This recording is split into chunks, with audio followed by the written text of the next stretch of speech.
Hi, Brenna. As an open source intelligence specialist, what is the most fascinating thing about your job?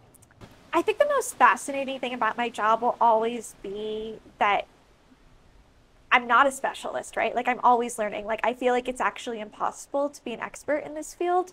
It's always changing, it's always evolving. There's always a new skill set to learn or tool to use. So you kind of are always a student, and I like that. What are the three characteristics that an aspiring journalist should have?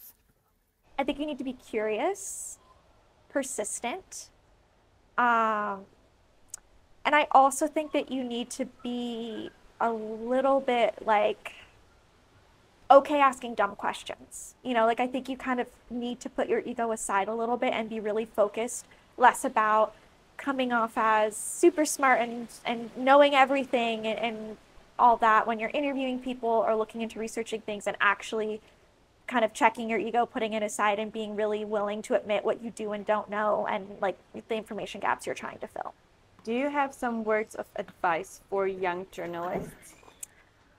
You know, I think it's hard because journalism jobs are so hard to get nowadays. So everybody's really focused on getting a job. And jobs are important. Like everybody should have a job and I totally get wanting that.